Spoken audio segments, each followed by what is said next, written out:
മുൻമന്ത്രിയും എം.എൽ.എയുമായ ആന്റണി രാജു പ്രതിയായ തൊണ്ടി മുതൽ തിരിമറി കേസിലെ വിധി ഇന്ന് വരികയാണ്. ഈ കേസ് എന്ന് പറയുന്നത് ലഹരി കേസിൽ പിടിയിലായ ഒരു വിദേശിയെ രക്ഷിക്കാൻ ഈ തൊണ്ടി മുതലിൽ തിരിമറി നടത്തി എന്നതാണ് അദ്ദേഹത്തിനെതിരെയുള്ള കുറ്റം. Nedumangad judicial first class magistrate കോടതിയാണ് വിധി പറയുക. ഈ കുറ്റപത്രം സമർപ്പിച്ച് 19 വർഷങ്ങൾക്ക് ശേഷമാണ് ഈ വിധി വരുന്നത് എന്നതും ശ്രദ്ധേയമാണ്. വിവരങ്ങളുമായി ആതിര രാധാകൃഷ്ണൻ ചേരുകയാണ്. Athira, good morning.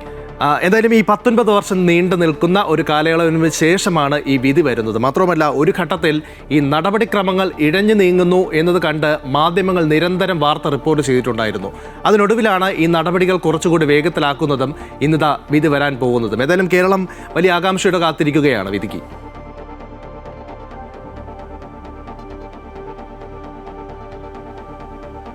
തീർച്ചയായും ലിജിൻ സൂചിപ്പിച്ചതുപോലെ തന്നെ 19 വർഷങ്ങൾ കുറ്റപത്രം സമർപ്പിച്ച 19 വർഷങ്ങൾക്ക് ശേഷമാണ് ഇപ്പോൾ ഈ തൊണ്ടി മുതൽ കേസിൽ ഇന്ന് വിധി പറയാൻ പോകുന്നത്. ഈ 19 വർഷങ്ങൾക്കിപ്പുറം നീണ്ട ഒരു വാദപ്രതിവാദങ്ങൾക്കൊടുവിൽ ഇന്ന് ഏതായാലും തൊണ്ടി മുതൽ കേസിൽ വിധി പറയുമെന്നുള്ളതാണ്.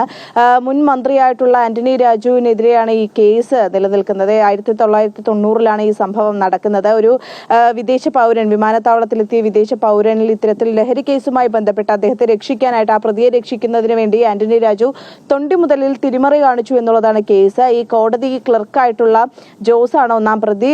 ഈ ആന്റണി രാജു രണ്ടാം പ്രതിയായിട്ടാണ് നിലവിൽ ഈ കേസ് ഉള്ളത്. ഈ പ്രോസിക്യൂഷന്റെ ആവശ്യത്തിനൊപ്പം സ്വകാര്യ ഹർജി ഉൾപ്പെടെ കണക്കിലെടുത്തുകൊണ്ടാണ് കേസിന്റെ വിചാരണയൊക്കെ തന്നെ പൂർത്തിയാക്കിയിട്ടുള്ളത്. ഈ 1990-ൽ ഈ സംഭവം നടക്കുന്നു. അതിനുശേഷം ഈ തൊണ്ടി മുതലിൽ തിരിമറി കാണിച്ചതിന് പ്രകാരം ഈ പ്രതിയെ വെറുതെ വിടുന്നൊരു സാഹചര്യം ഒക്കെ ഉണ്ടായി. അതിനുശേഷം വീണ്ടും 1994-ൽ ഈ പ്രതി മറ്റൊരു കേസിൽ, ഈ സമാനമായ മറ്റൊരു കേസിൽ അറസ്റ്റിലാകുകയും ഈ ജയിലിൽ വെച്ച് സഹതടവുകാരനോട് ഇത്തരത്തിൽ ഈ തൊണ്ടി മുതലിൽ തിരിമറി കാണിച്ച് തന്നെ രക്ഷിച്ച കാര്യമൊക്കെ തന്നെ ഈ സഹതടവുകാരനോട് പറയുകയും ഉണ്ടായി. അതിനുശേഷം ഈ സഹതടവുകാരനാണ് ഇത്തരത്തിൽ ഈ വെളിപ്പെടുത്തൽ നടത്തുന്നത്. അതിനെ തുടർന്നാണ് പിന്നീട് ഈ കേസ് 1994-ൽ കേസ് രജിസ്റ്റർ ചെയ്യുന്നതും അതുപ്രകാരം ഈ അന്വേഷണമൊക്കെ തന്നെ നടക്കുന്നത്. വലിയ രീതിയിൽ ഈ അന്വേഷണം മന്ദഗതിയിലാകുന്ന ഒരു സാഹചര്യം ഒക്കെ ഉണ്ടായി. അതിനുശേഷം മാധ്യമങ്ങൾ ഉൾപ്പെടെ ഇടപെടൽ നടത്തിയതിനു ശേഷമാണ് ഈ കേസിന്റെ വിചാരണ ഉൾപ്പെടെ പൂർത്തിയാക്കുന്ന ഒരു സാഹചര്യം ഒക്കെ തന്നെ ഉണ്ടായത്. ഏതായാലും കുറ്റപത്രം സമർപ്പിച്ച 19 വർഷങ്ങൾക്ക് ശേഷം ഇന്ന് ഈ തൊണ്ടി മുതൽ കേസിൽ ഏതായാലും വിധി വരും.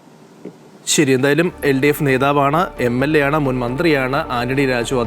അദ്ദേഹത്തിനെതിരായിട്ടുള്ള ഈ തൊണ്ടി മുതലിൽ, പ്രത്യേകിച്ച് ഈ മയക്കുമരുന്ന് കേസിലെ ഒരു പ്രതിയെ രക്ഷപ്പെടുത്താൻ തൊണ്ടി മുതലിൽ കൃത്രിമം നടത്തി എന്ന കേസിലാണ് ഇന്ന് വിധി വരാൻ പോകുന്നത്. ഈ അദ്ദേഹം തന്നെ സുപ്രീം കോടതിയെ സമീപിച്ചിട്ടുണ്ടായിരുന്നു. കാരണം ഈ കേസ് റദ്ദ് ചെയ്യണമെന്ന് ആവശ്യപ്പെട്ടു. പക്ഷേ അവിടെ നിന്നും സുപ്രീം കോടതി അദ്ദേഹത്തിൻ്റെ ആ ഹർജി തള്ളി.